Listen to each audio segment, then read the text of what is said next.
Nabi dan para ulama, tugas mereka menyampaikan risalah dan dakwah Allah, bukan mengisi mimbar-mimbar mereka dengan humor dan tawa, tapi tugas mereka membacakan ayat-ayat Allah, memberikan peringatan dan menyampaikan kabar gembira.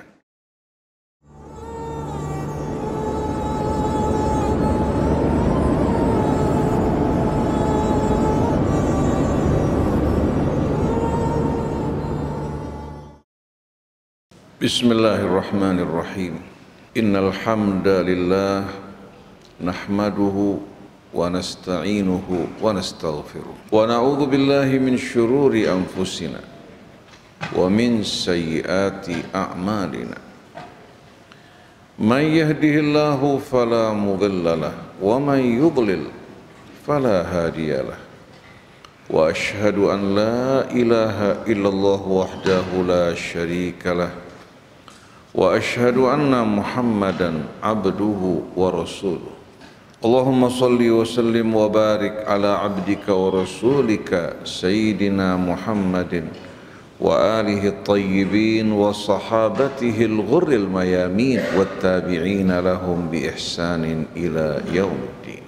Amma ba'du, fa ya ibadallah, usikum wa nafsi bitaqwallahi wa ta'atihi la'allakum tuflihun. Yaqulullahu tabaraka wa ta'ala fi muhkami tanzilih, ya ayyuhalladzina amanu ittaqullaha wal tanzur nafsum ma qaddamat lighad wattaqullaha innallaha khabirum bima ta'malun. ولا تكونوا كالذين نسوا الله فأنساهم أنفسهم أولئك هم الفاسقون. Para hadirin jamaah Jumat Masjid Al-Mahdi yang dirahmati Allah, betapa besarnya nikmat karunia yang Allah Subhanahu wa ta'ala curahkan atas kita selama ini. Tapi kita yang terus menikmati nikmat-nikmat Allah yang tak terhingga, sebahagian dari kita lupa mereka hidup dalam kehidupan dunia ini terlepas dari ikatan Allah Subhanahu wa ta'ala. Mereka merasa tak butuh kepada Allah Subhanahu wa ta'ala. Dengan ilmu, pengetahuan, usaha yang mereka lakukan, mereka merasa cukup untuk dapat menjalani dan mengoperasikan kehidupan dunia ini. Pada saat manusia dalam keadaan lupa kepada Tuhan mereka, manusia ingkar kepada ayat-ayatnya, ingkar kepada Tuhan yang melimpahkan nikmat karunia yang tak terhingga. Allah Subhanahu wa ta'ala ingatkan melalui cobaan-cobaan, melalui berbagai macam malapetaka, agar mereka kembali sadar, mengingatkan mereka betapa lemahnya diri mereka. Sebagaimana firman Allah dalam surah Al-A'raf, Allah Subhanahu wa ta'ala berfirman, wa ma arsalna fi qaryatin min nabiyyin illa akhadna ahlaha bil ba'sa'i wad dharra'i la'allahum yadharra'un. Sesungguhnya kami tidak mengutus seorang rasul di satu kota, di satu negeri, melainkan ketika penduduk kampungnya ingkar, menyombongkan diri, dan tidak sama sekali menghiraukan peringatan Allah, akhadna ahlaha bil ba'sa'i wad dharra, kami berikan pelajaran kepada penduduk negeri tersebut bil ba'sa, dengan penderitaan dan kesulitan hidup, kesempitan, wad dharra, dan berbagai macam mara bahaya seperti badai, banjir, tsunami, termasuk diantaranya wabah penyakit yang menyebar seperti virus corona pada saat ini. Allah Subhanahu wa ta'ala berikan pelajaran agar kita ingat dan kembali kepada Allah Subhanahu wa ta'ala. Bukan ingin membuat kita berputus asa, tapi ingin menyadarkan kita, menunjukkan betapa lemahnya kita di hadapan virus, makhluk lemah yang tidak mandiri, dapat membuat ekonomi dunia mengalami keruntuhan. Begitu pula kehidupan sosial tercabik-cabik. Manusia dihantui oleh kegelisahan, ketakutan menghadapi ancaman wabah tersebut. Mereka lebih takut menghadapi corona dan kematian, melebihi takut mereka kepada Allah. Padahal corona tidak dapat bekerja melainkan dengan izin Allah. Wabah ini tidak akan menimpa seseorang dengan izin Allah. Kalau belum tiba saat ajal, walaupun seorang terkena corona, dia tidak akan binasa. Tapi kalau sudah tiba saat ajalnya tanpa corona, berbagai macam sebab, bahkan tanpa sebab, berbaring di atas pembaringannya malaikat yang diutus oleh Allah untuk mencabut nyawanya akan datang, walaupun dia bersembunyi dalam benteng yang kokoh dan kuat. Jadi kenapa justru kita dialihkan dari Allah menghadapi kematian yang tidak akan datang melainkan dengan izin Allah? Kenapa kita justru dipalingkan dari Allah, lebih takut menghadapi corona, padahal tanpa seizinnya dia tidak akan bekerja? Akhirnya rasa takut kita justru membuat lemah kita, membuat kita tidak lagi berdaya. Padahal ini pelajaran dan peringatan dari Allah agar kita bergegas-gegas kembali kepada Allah. Jadi sesungguhnya kami tidak mengutus seorang rasul, seorang nabi di satu kota, satu negeri, melainkan dikala penduduknya ingkar dan lupa, kami hukum mereka dengan berbagai macam penderitaan dan mara bahaya. Apa tujuannya? La'allahum yadharra'un, agar mereka merendah, memelas, memohon ampun kepada Allah, kembali ke jalannya. Agar mereka sadar tanpa Allah, tanpa bimbingannya, mereka akan terlunta-lunta di tengah-tengah padang kebingungan, hidup dalam keresahan, kegelisahan dan ketakutan. Tidak lama kemudian, setelah cobaan demi cobaan datang kepada mereka, Allah mendidik mereka dengan nikmat yang Allah berikan kepada mereka. Biasanya seorang sehabis menghadapi cobaan menerima nikmat, mereka akan merasakan kelapangan. Orang-orang yang beriman yang tersadar akan kembali kepada Allah, sedangkan mereka yang ingkar dan lupa akan semakin menjadi-jadi. Thumma baddalna makana sayyi'atil hasanah. Kemudian kami gantikan dari suasana yang mencekam, yang menakutkan, yang menyempitkan, kami gantikan dengan suasana kebaikan, rezeki yang luas, kesehatan, rasa aman, hujan yang turun, kesuburan dan kesejahteraan. Thumma baddalna makana sayyi'atil hasanata hatta afau. Dari suasana sempit, suasana menderita, melarat dan miskin, Allah subhanahu wa ta'ala biarkan mereka tumbuh kembang di tengah-tengah suasana kesejahteraan. Hatta afau wa qalu qad massa aba'ana ad-dharra'u was-sarra.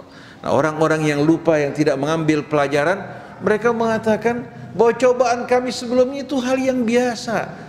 Malam dan siang silih berganti, begitu pula senang dan susah, begitu pula masa-masa cobaan kemudian datang kelapangan. Ini hal yang biasa. Mereka mengatakan tidak ada hubungan dengan Allah subhanahu wa ta'ala. Fa akhadnahum baghtatan wa hum la yash'urun. Kami hukum mereka secara tiba-tiba, kami siksa mereka secara tiba-tiba tanpa mereka sadari. Akhirnya kesempatan untuk memperbaiki diri hilang, mereka langsung berhadapan dengan azab dan kemurkaan Allah. Kurang apa Allah subhanahu wa ta'ala baiknya terhadap bangsa Indonesia. Hidup di negeri yang suhu udaranya penuh dengan keseimbangan, tidak terlalu dingin, tidak pula terlalu panas. Berapa banyak sungai-sungai yang mengalir di negeri kita, yang kalau kita jaga akan dapat menyirami sawah ladang dan perkebunan kita, hingga kita bukan hanya mampu untuk melakukan swasembada pangan, bahkan mampu untuk mengekspor hasil-hasil pertanian kita keluar. Tapi yang terjadi, kita justru menjadi negara pengimpor. Apa-apa yang dapat kita produksi di negeri kita, ternyata kita harus impor dari luar. Sungai-sungai kita yang memiliki potensi besar untuk dapat menyirami sawah ladang kita telah tercemar, dicemari oleh limbah-limbah industri. Saksikan coba daerah Kerawang bagaimana sungai Citarum tercemar, berwarna hitam gelap, penuh dengan racun. Sedangkan rakyat telah berubah dari masyarakat yang tadinya petani-petani yang bekerja di sawah, mereka bekerja di daerah industri yang tersedia bagi mereka. Begitu industri mengalami kemacetan, kemogokan, mereka sudah tidak memiliki sawah, kehilangan lapangan pekerjaan akibat PHK yang jatuh pada mereka. Sungguh mengherankan. Dulu Kerawang merupakan daerah lumbung padi Jawa Barat. Sekarang justru penduduk Kerawang harus membeli beras dari luar. Indonesia dahulu, hadirin sekalian, merupakan negara yang tidak harus mengimpor kebutuhan pangan dari luar. Tapi apa yang terjadi pada saat ini? Karena keserakahan para pengusaha, mereka mengimpor barang-barang dari luar, membunuh para petani kita hingga membuat mereka tidak memiliki harapan dari usaha mereka. Akhirnya mereka meninggalkan lahan-lahan pertanian mereka, mereka jual. Karena apa? Karena mereka tidak dilindungi sama sekali. Kezaliman ini berakibat bukan hanya untuk para petani, tapi untuk kita semua. Ini merupakan peringatan, pelajaran dari Allah bagi kita semua. Lalu Allah ingatkan kita, walau anna ahlal qura amanu wattaqau lafatahna alaihim barakatim minas sama'i wal ard. Apabila penduduk negeri beriman pada Allah dan bertakwa, Allah tidak akan memperlakukan mereka dengan buruk. Kami akan bukakan bagi mereka pintu keberkahan kami dari langit maupun bumi. Tapi sayang, sungguh sayang, walakin kadzabu, ternyata mereka mendustakan peringatan-peringatan Allah. Mereka tidak lagi menghormati maqam kebesaran Allah yang menciptakan mereka, yang memerintah di langit dan di bumi. Fa akhadnahum bima kanu yaksibun, kami hukum mereka dengan sebahagian kejahatan dosa yang mereka lakukan. Kalau seluruh dosa mereka dihukum oleh Allah, tidak ada satu pun binatang melata yang akan tinggal di muka bumi. Sebagaimana firman Allah, walau yuakhirullahu an-nasa bima kasabu ma taraka ala dhahriha min dabbah. Kalau Allah menghukum manusia atas kejahatan-kejahatan yang mereka lakukan, Allah tidak akan tinggalkan di muka bumi ini satu pun binatang melata. Tapi Allah memberikan kesempatan bagi yang ingin sadar, yang ingin taubat, yang ingin memperbaiki diri, bergabung dengan kafilah para nabi dan para rasul. Adapun yang telah diberikan peringatan tapi tetap melakukan kejahatan, melakukan perbuatan-perbuatan nista, maka orang tersebut jangan menyalahkan kecuali dirinya. Oleh karena itu kewajiban kita sebagai orang-orang yang beriman hendaknya saling mengingatkan, saling tolong menolong dan bergotong royong, menyebarkan rasa kasih sayang di tengah-tengah umat. Ini yang akan meringankan beban kita. Di saat masyarakat kompak, bersatu, bergotong royong dan saling mengasihi, beban hidup yang berat akan menjadi ringan. Tapi begitu kita bercerai-berai, kita acuh tak acuh, tidak memiliki kepedulian, persoalan kecil akan menjadi beban yang berat bagi kita semua. Lalu Allah bertanya, afa amina ahlul qura ayyatiyahum ba'suna bayatan wahum naimun. Apakah penduduk negeri merasa aman dari kedatangan azab kami di malam hari ketika mereka sedang tidur? Awa amina ahlul qura ayyatiyahum ba'suna duhan wahum yal'abun. Apakah mereka merasa aman dari azab kami yang akan datang kepada mereka di waktu pagi ketika mereka sedang bersukaria dan bermain-main? Saya teringat ketika tsunami terjadi di Aceh. Masyarakat Aceh di tepi pantai sedang bermain, lalu menyaksikan bagaimana laut surut, ikan bermunculan. Mereka beranggapan ini merupakan fenomena biasa. Tidak lama kemudian datang tsunami yang menghancurkan, meluluh lantahkan rumah-rumah mereka, membinasakan mereka tanpa persiapan sebelumnya ketika mereka sedang bermain dan bersenang-senang. Apakah yang terjadi di Aceh, di Palu, di Jogja tidak mungkin terjadi pada kita? Siapa yang dapat menjamin bahwa kita akan aman dari semua itu? Kalau kita aman dari tsunami, aman dari gempa bumi, apa kita mungkin aman dari badai dan taufan? Atau kalau seandainya kita aman dari semua itu, apa kita merasa aman bahwa virus ini akan melahirkan varian-varian yang baru seperti yang terjadi di Inggris? Daya tularnya lebih cepat, dan efeknya lebih menakutkan dan mengerikan. Sampai Eropa menutup pintu mereka dari Inggris karena takut varian baru dari virus corona akan menyebar ke negeri mereka. Katakan Allah Subhanahu wa ta'ala singkirkan corona, bisa datang virus yang lebih menakutkan. Kalau Allah ingin menghukum satu kaum, betapa mudahnya bagi Allah Subhanahu wa ta'ala untuk membinasakan mereka. Oleh karena itu belajar dari kisah masa lampau, kisah Nabi Allah Yunus bersama kaumnya. Allah Subhanahu wa ta'ala berfirman, falaula qaryatun amanat fanafa'aha imanuha illa qauma Yunus lamma amanu kashafna anhum adzabal khizyi fil hayatid dunya wa matta'nahum ilahi. Mengapa penduduk-penduduk negeri mereka tidak mau beriman? Kenapa mereka tidak mau menyambut seruan Allah? Bukan untuk Allah, tapi manfaatnya kembali kepada mereka. Kalau mereka menyambut seruan Allah, niscaya kami akan selamatkan mereka. Tapi mereka menolak dan ingkar. Akhirnya kami binasakan mereka. Yang dikecualikan illa qauma Yunus. Dikecualikan dari kebinasaan setelah tadinya mereka ingkar, kaum Yunus.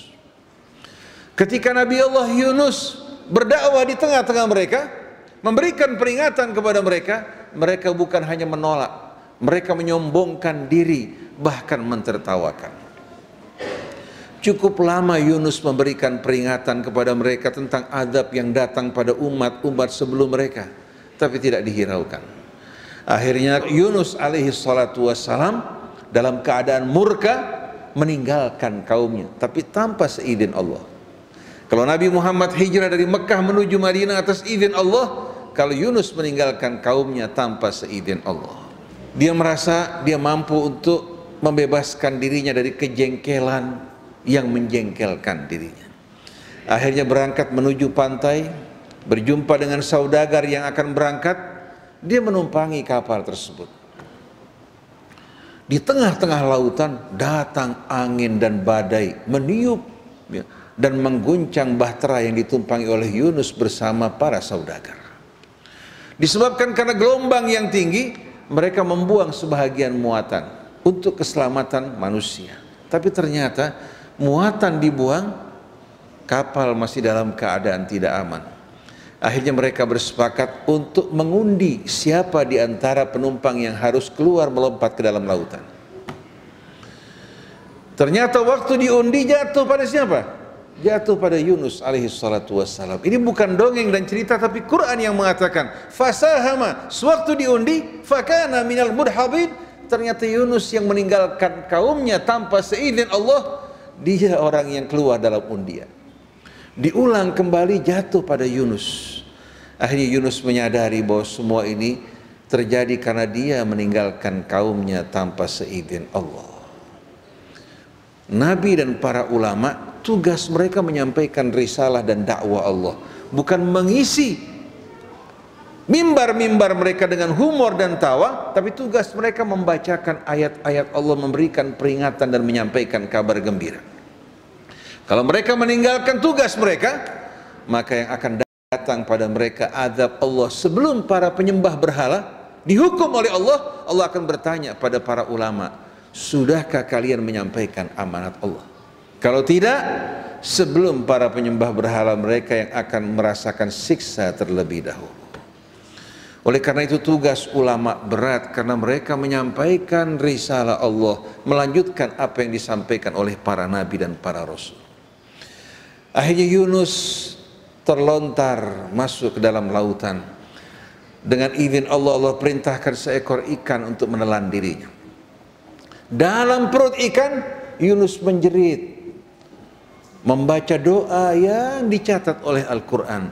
Di tengah-tengah kegelapan dia berkata, La ilaha illa anta subhanaka inni kuntu minadh dhalimin. Doanya diawali dengan tauhid, tiada ilah, tiada Tuhan di langit maupun di bumi kecuali hanya Engkau ya Allah. Subhanak, maha suci Engkau. Apa yang aku alami bukan karena Engkau berbuat aniaya. Inni kuntu minadh dhalimin. Aku sadari bahwasannya aku sebelum ini telah melakukan perbuatan aniaya dengan meninggalkan kaumku tanpa seizin-Mu ya Allah. Allah selamatkan Yunus dari perut ikan dan kembalikan ke tengah-tengah kaumnya dengan doa dan istighfar yang dibaca tadi. Allah ceritakan dalam Al-Quran, wa dhannun idh dhahaba mughadiban fadhanna an lan naqdira alaihi fanada fi dhulumati an la ilaha illa ant subhanaka inni kuntu minadh dhalimin. Wa dhannun, an-nun adalah ikan paus, ikan yang besar. Dhannun maksudnya Yunus yang berada dalam perut ikan. Ketika dia murka meninggalkan kaumnya tanpa seizin Allah, dia beranggapan dia mampu untuk berlepas diri dari beban dan tanggung jawab. Akhirnya kami berikan hukuman pada dirinya, hukuman yang kalau kita lihat betul-betul hukuman yang amat menakutkan. Seorang nabi tidak lepas dari hukuman Allah Subhanahu wa ta'ala. Padahal dia seorang nabi yang merupakan pilihan dari Allah, tidak lepas dari hukuman atas kesalahannya.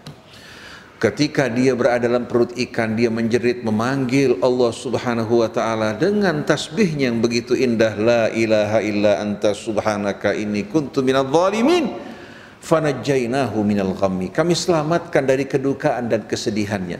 Wa kadzalika nunjil mu'minin. Demikianlah kami selamatkan orang yang beriman, yang bertaubat, yang berserah diri kepada Allah.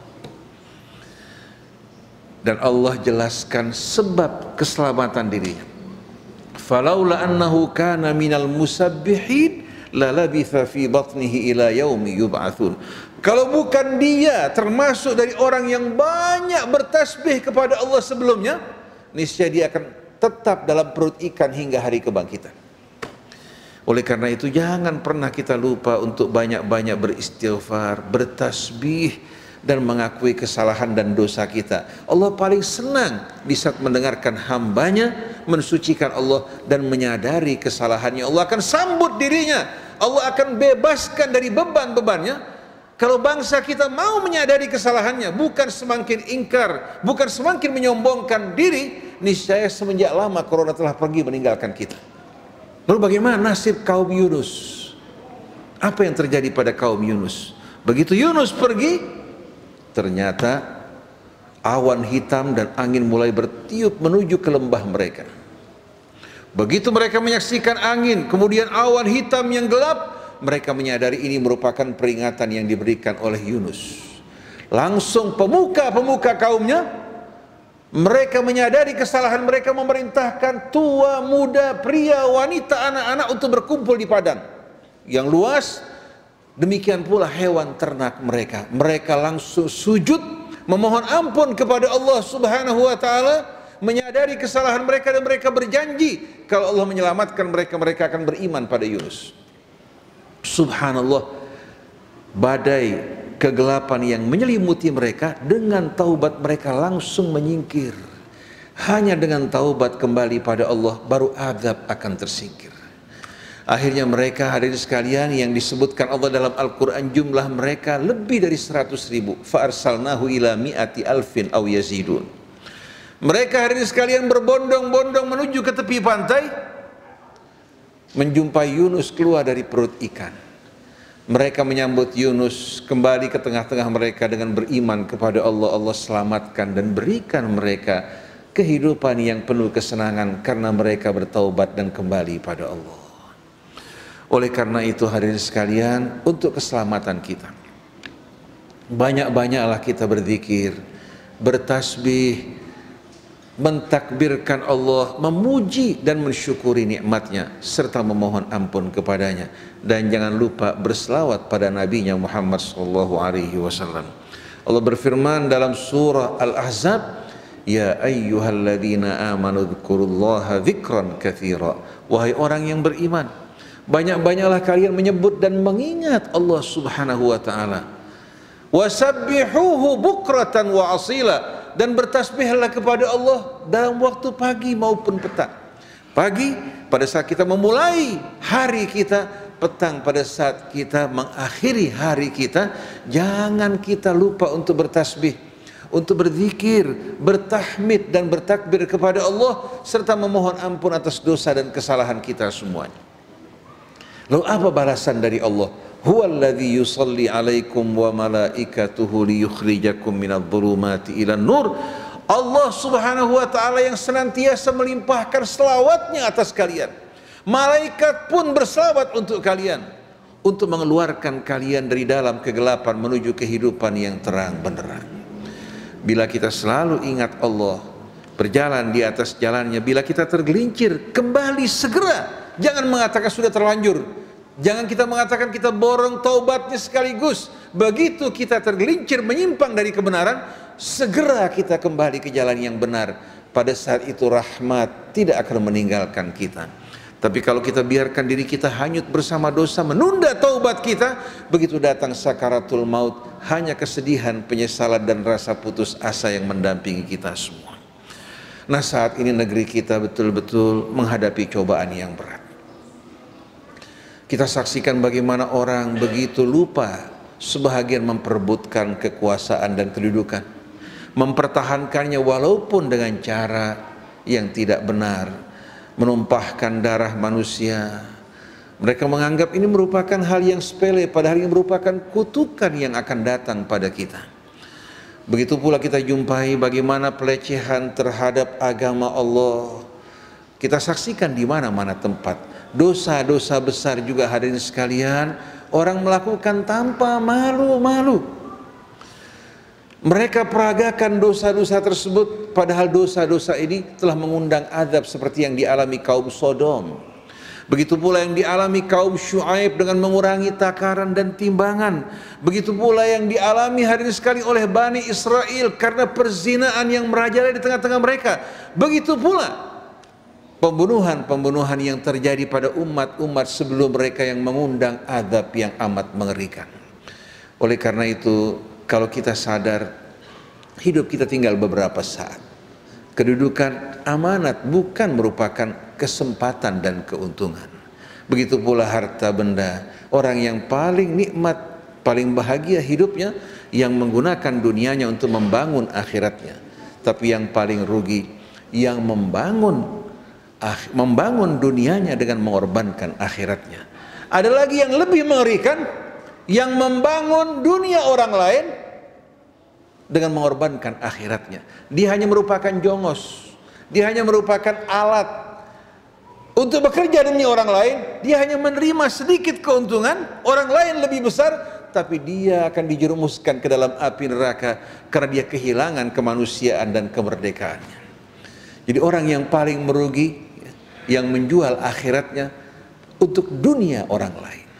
Oleh karena itu kita ingin betul-betul umat kita ini umat yang merdeka, yang punya martabat kehormatan. Walaupun seorang hansip, walaupun seorang hadirin sekalian rakyat jelata, kalau diminta melakukan perbuatan hina dia mengatakan inni akhafullaha rabbal alamin. Kita ingin betul-betul aparat kepolisiannya membersihkan diri mereka dari unsur-unsur yang kotor. Aparat TNI-nya, begitu pula para pejabatnya, pejabat sipilnya, kemudian ulama-ulamanya. Ulama yang diberikan amanat, diberikan ilmu. Betapa rendahnya martabat mereka kalau mereka hari ini sekalian mau jadi alat untuk sebahagian orang yang sama sekali tidak memiliki martabat dan kehormatan di sisi Allah Subhanahu wa taala. Padahal kemuliaan yang Allah berikan pada mereka adalah tugas seperti tugas yang Allah berikan kepada para nabi dan para rasul, mengajak kepada yang ma'ruf, mencegah dari yang munkar, memberikan pendidikan, pencerahan bagi umat manusia, mengajak untuk bersatu berpegang pada tali Allah bil hikmah wal mau'izatil hasanah. Semoga Allah mengampuni dosa kita semua, memperbaiki akhlak kita, keluarga kita, menjadikan kita manusia-manusia yang betul-betul memiliki kemanusiaan dalam arti yang seutuhnya dengan pendidikan dari Allah Subhanahu wa taala, ketauladanan dari nabinya, hidup dengan membawa rahmat keberkahan bagi umat manusia dalam ketaatan kepada Allah, hidup dengan membuka pintu kebaikan dan penutup keburukan, bukan sebaliknya seperti mereka-mereka yang merelakan diri mereka untuk menjadi pembuka pintu-pintu penderitaan, kesengsaraan bagi orang lain di sekelilingnya demi kesenangan pribadinya. Mudah-mudahan Allah kumpulkan kita kelak bersama Nabi kita Muhammad sallallahu alaihi wasallam bersama para nabi, para rasul di tempat yang Allah Subhanahu wa taala janjikan bagi hamba-hambanya yang beriman dan taat padanya. Barakallahu li wa lakum fil Qur'anil azim wa nafa'ani bima fihi minal ayat wa dzikril hakim wa taqabbala minni wa minkum tilawatahu innahu huwas samiul alim. Wa aqulu qawli hadha wa astaghfirullaha li wa lakum wastaghfiruh innahu huwal ghafurur rahim.